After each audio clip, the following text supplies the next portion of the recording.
नमस्कार, श्री स्वामी समर्थ. कशा आहात सगळेजण? मस्त मजेत ना? तर बघा, मी शेतातून आता घरी निघाली बरं का. आपलं करडं खुरपीला थोडंसं, कारण मी पण उशिरा आलते शेताकडं. तर बघा, आता थोड्या शेंगा घ्यायच्या, थोडा दिवस राहिलाय.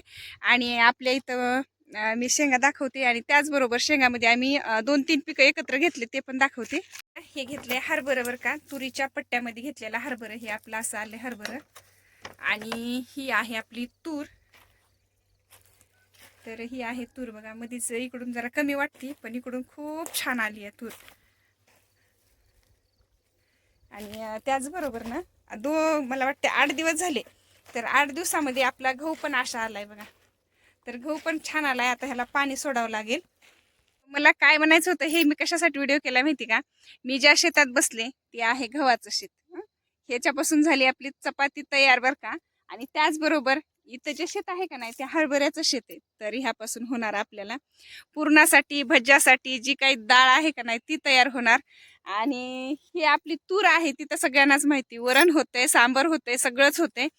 एवढंच म्हणायचंय, एका शेतामध्येच बघा किती वेगवेगळे चपाती तयार करू शकतो आपण, पुरण करू शकतो, किंवा त्यापासून हरभऱ्याच्या डाळीपासून आपण काय काय करू शकतो.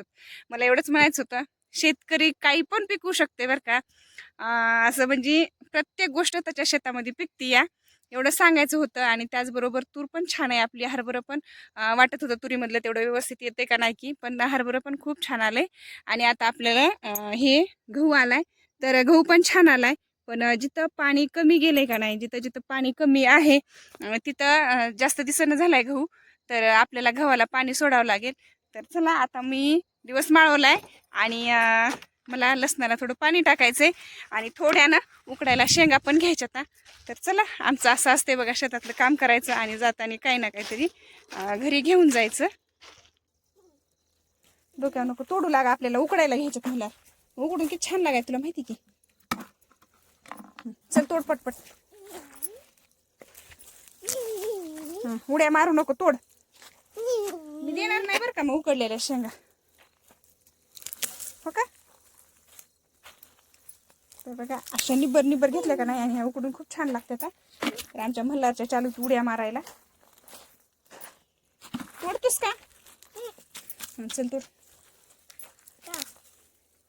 निब्बर निब्बर, एक एक नाही, अशा 4-4 असतात का नाही त्याच्यातल्या घ्यायच्या. आलेले आमचा अगोदर चहा होतो बरं का.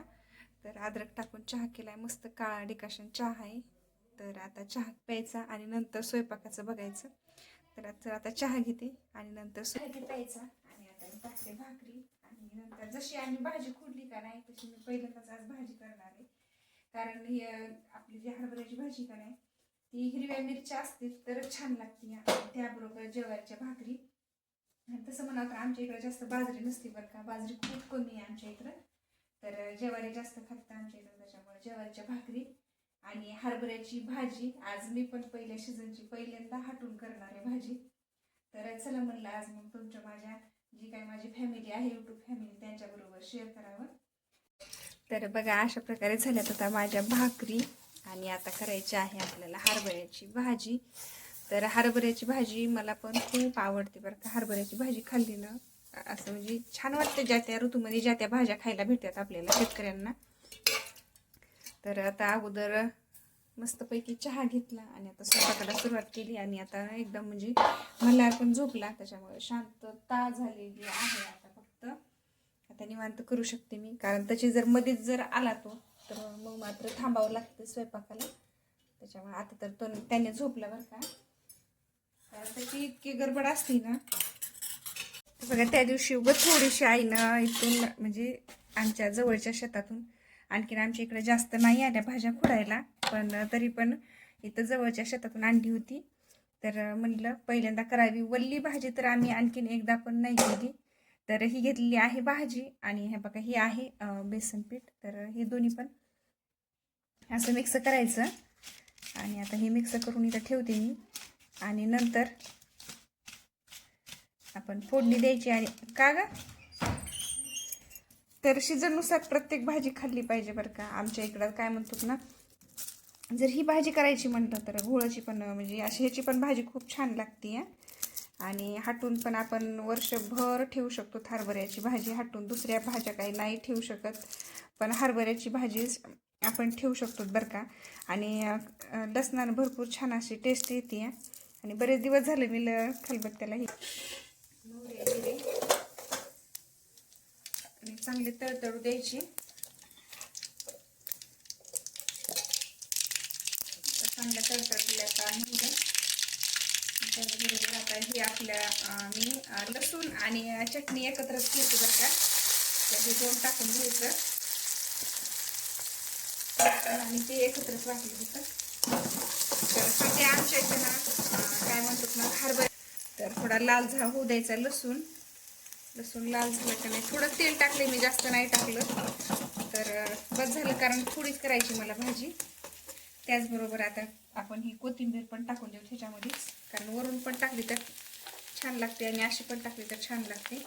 आणि ह्याच्यामध्ये शक्यतो ना मोठाला आपलं शेंगदाण्याचं कूट आहे का नाही, जर मोठ्याला टाकलं तर आणखी छान लागते बरं का. मोठं कूट जर आपण टाकलं तर आणखी खूप छान लागते.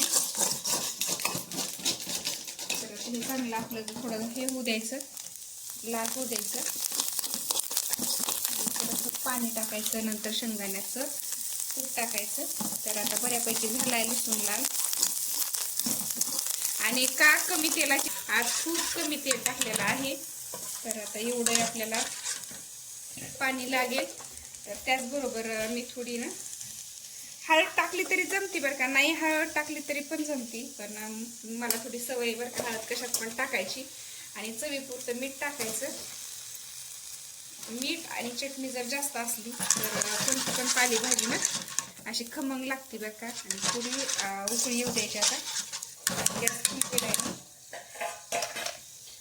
आणि नंतर आपली हे बेसन पीठ आणि भाजी एकत्र केलेली नंतर हटायची. चांगली उकळी फुटेपर्यंत, आगन येईपर्यंत थांबायचं थोडा वेळ.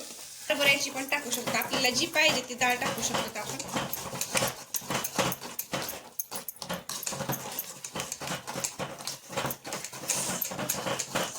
तर अशा प्रकारे झाली बघा आपली हरभऱ्याची भाजी. शेंगदाण्याचं कूट राहिलं, घेऊ शेंगदाण्याचं कूट त्यातलं.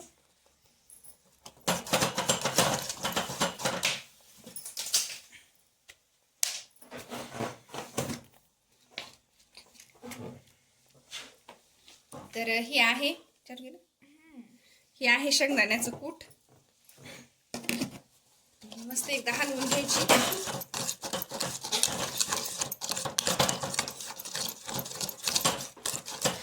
बघा अशी झाली आपली हरभऱ्याची भाजी.